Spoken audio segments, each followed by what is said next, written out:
I'm going to say a hadith and then I'm going to explain, and the khutbah is going to revolve around that hadith and I'll explain a bit more about it. One of the companions called Abdullah ibn Abbas, he is the cousin of the Prophet Muhammad sallallahu alaihi wasallam. The Prophet's uncle, Sayyidina Abbas, and his son Abdullah. But he was young. He was born on the first day of, I think first day of Hijrah, around that time. So 1 Hijrah year. So he was young. He was a young kid. So when the Prophet spoke to him, he was about 6, 7 years old around that time. So what did Sayyidina Muhammad say? He said, one day, I'm going to say in Arabic, in fact, I'm going to translate it. كنت خلف النبي صلى الله عليه وسلم يوما. One day, I was behind the Prophet Muhammad صلى الله عليه وسلم. فقال, so he said to me, يا غلام إني أعلمك كلمات. Ghulam is when we talk to a youth, a young person. I don't know if there's an equivalent in English, but when you talk to someone young, a young person, something like that. It's endearing and it's kind of gentle. إني أعلمك كلمات. I'm going to teach you a few words. احفظ الله يحفظك. احفظ الله تجده تجاهك. Care of Allah, Allah will take care of you. I'll explain it in after this, inshallah. Take care of Allah, and Allah, you'll see Allah ahead of you. إذا سألت فاسأل الله. If you ask Allah. وإذا استعنت فاستعن بالله. If you depend, then depend only on Allah. واعلم أن الأمة لو اجتمعت على أن ينفعوك بشيء لم ينفعوك إلا بشيء قد كتبه الله لك. Now know for certain, if the entire nation, Muslim nation, all of humanity, gathered to benefit you, then they will not be able to benefit you except with what Allah has decreed upon you. So if Allah has already decreed you're going to get £1 million, no matter, even if all of humanity gathered to give you £1 million, they won't give it to you. You won't get it until Allah decrees it. وإن اجتمعوا على أن يضروك بشيء لم يضروك إلا بشيء قد كتبه الله لك رفعت الأقلام وجفت الصحف. And if they all gather, all humanity gathers. Another hadith, Sayyidina Muhammad expands it, says, all humanity and jinn, so any sentient being, they all gathered to harm you, they will not be able to harm you except with something Allah has already decreed that you will be harmed by. رفعت الأقلام وجفت الصحف. Everything that's happening to us is written. So as if Allah subhanahu wa ta'ala, Sayyidina Muhammad saying, that's it. The pens have been dried, the ink has been dried from the pen, and the writing has been stopped. There is nothing further that's going to be written. Now, this hadith is revolving around the 6th pillar of Iman. The 6th pillar of Iman. What is the pillars of Iman? Belief in, let me take one step back. As a Muslim, we do 5 actions. We sign a contract with Allah subhanahu wa ta'ala. We say, oh Allah, I affirm that you're one God and that Muhammad is your prophet. And I'm going to do 4 things. 1 between me and you, prayer. 1 for myself, fasting. 1 between me and the community, which is zakah, obligatory charity. And 1 more of a social community, which is the Hajj, pilgrimage. Okay, 5 actions. You're now called a Muslim. This is now you're called a Muslim. Now, after you become Muslim, you believe in something. Now you've joined, you're now paid the membership fee and you've signed the contract.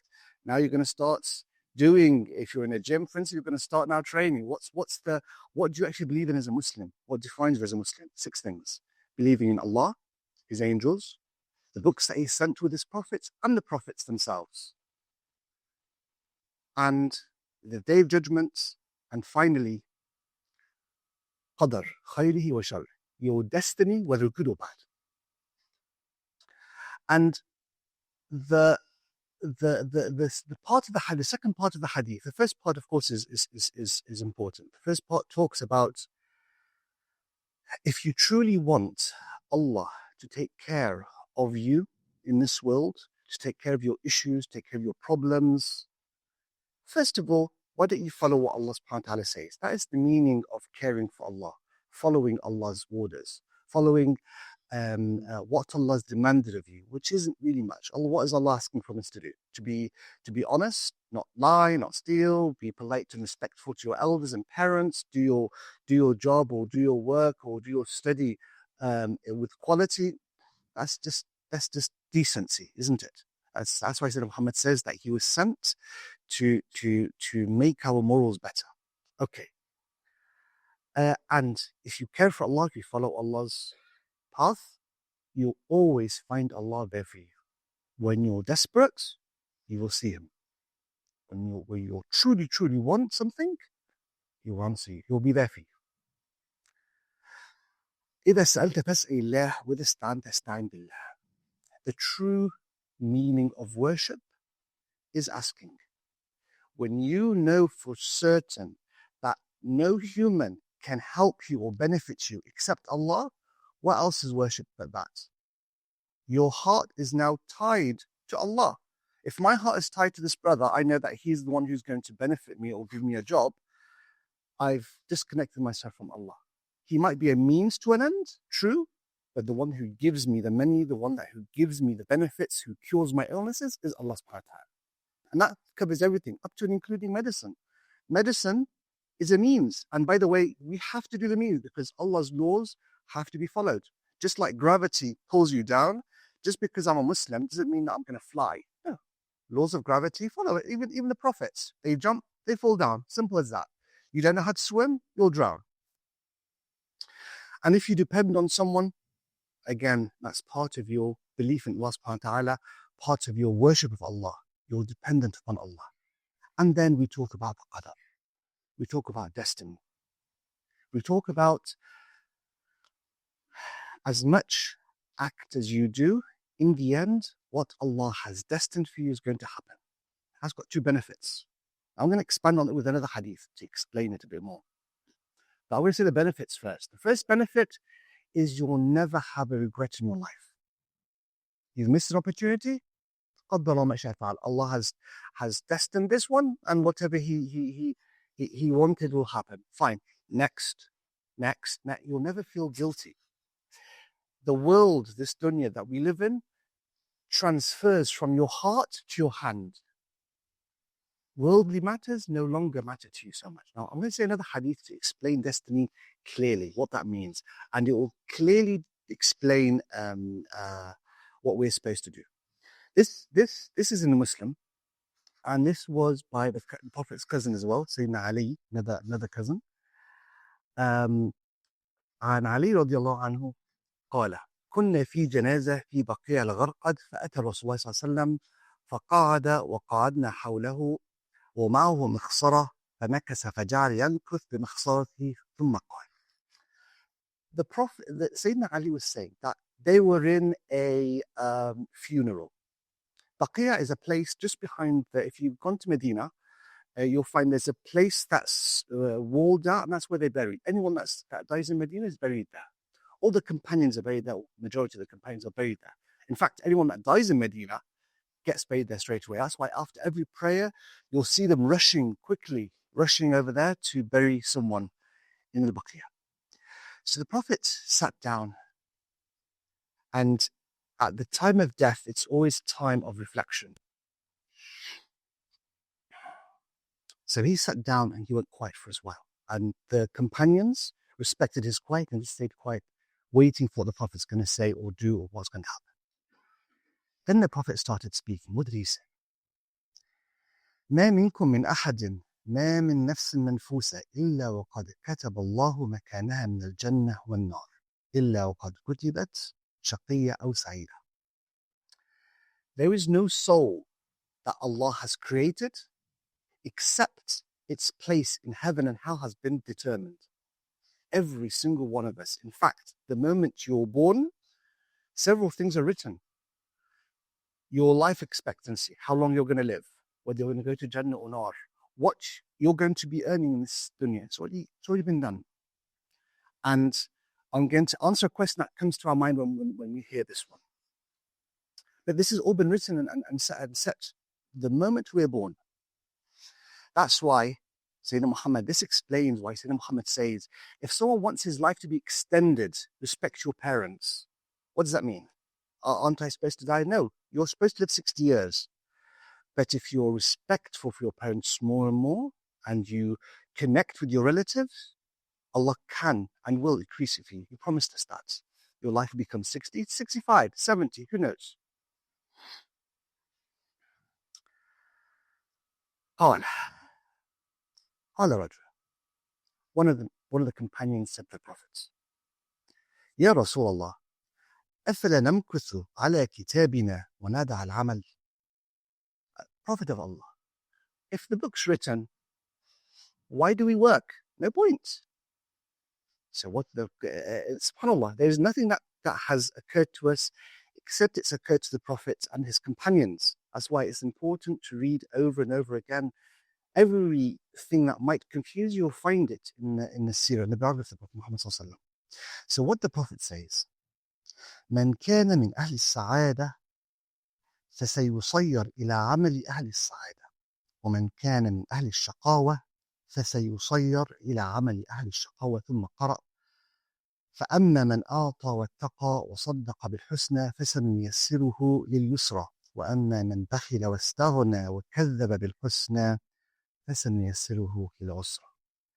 Now the Prophet explained, he said, the person who's destined to go to heaven, Allah is going to make good deeds easier for him. That's why the scholars always taught us, if you do a sin, do a good deed. Sinning, I'm not saying it's good, but we are human. We will sin. There is no one that will not sin. We will all sin. However, do a good deed. Even if your heart's not in it, doesn't matter. Just keep on doing it. Keep on doing good deeds. Why? Because if you're destined to go to heaven, then Allah will make good deeds easy for you. So just keep on doing good deeds. Keep on in the heart. There's this follower. He came after the Prophet by several centuries. He said, I spent 20 years fighting myself to pray Qiyam al-Layl. 20 years fighting myself to pray at night. 20 years. And then I started enjoying it after that. Can you wrap your mind around 20 years? He didn't like it. He hated it. He was difficult upon himself. He forced himself to pray. I don't want to pray, but he forced himself to do so. 20 years, not a month or two. We get bored after a week or two. This is 2 decades. Ask Allah forgiveness.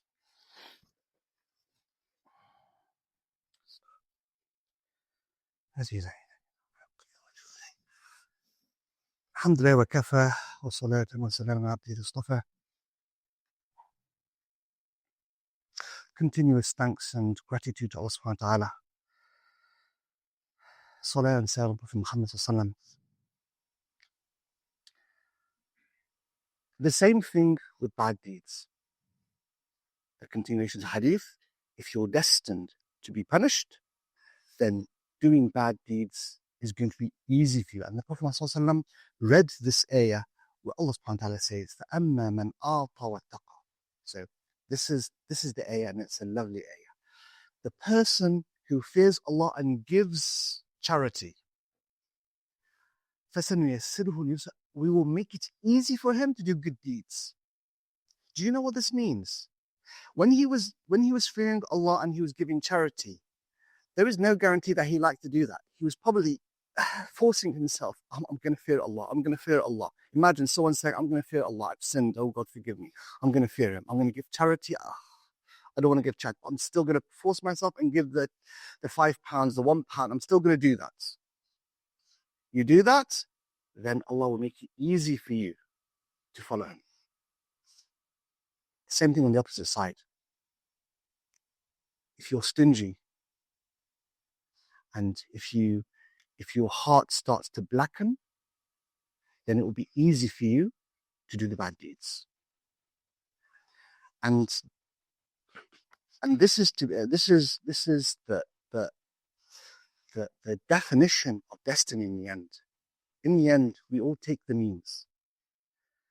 And al-istighfar is like a get-out card, a free get-out card of jail. Yeah, get out of jail card that they have in games. It's something that will take you out of. It's the same concept. You do istighfar, no matter how many bad deeds you do, Allah forgives, wipes it clean. We do not believe in Islam with inherited sin. We do not believe in Islam that if you've sinned, you'll never be forgiven. There is no graver sin than insulting Allah. There is no graver sin than saying bad things about Allah. And that is what being a non-believer is. You're saying that you're insulting Allah subhanahu wa ta'ala. Yet, if you go back to Him, He welcomes you. He's happier for you for forgiveness. So the door is open, it's always open for Allah subhanahu wa ta'ala for forgiveness. And the door is open to do good deeds. The more good deeds you do, even if your heart's not in it, it doesn't matter if you don't feel that it's heavy on you. Just keep on doing the good deeds. Few reminders, the standard reminders. So we'll continue these reminders always. The first reminder, our brothers in Palestine, our brothers in Sudan, we shouldn't forget those. Our brothers in Kashmir, we've heard what's happened recently, and it's not two nations fighting. Our brothers and sisters and children in Kashmir are being oppressed. In fact, even in India itself are being oppressed. Our brothers and sisters in Sudan. Sudan is really a sore spot in the heart. What's happening there is a sore spot in the heart. And the same thing in Palestine. Hasn't stopped. Our brothers and sisters our children are starving. They're not allowing even, we said that last time, they're not allowing even a sack of flour to go inside. Yet still do the good deed. Still go to a charity, Islamic relief, humanitarian, what Islamic charity you want to go to, and pay the money what you can pay. Just continue doing that. Because in the end, what matters isn't the result, it's the effort. You stand in front of Allah, Allah will ask you, what do you do? I gave charity, that's all I could do. You're fine. If you could do more, speak about and educate people, do so. Today is Friday. Don't forget, listen to or read Surah Al-Kahf. Ramadan's finished, and it's a month now, or less than a month. We're in the Qadr now. We're in the month before the Hajj, before the pilgrimage, the fifth pillar of Islam. So let's not forget Qiyam al-Layl. Let's not forget praying 2 rakat at night. Allah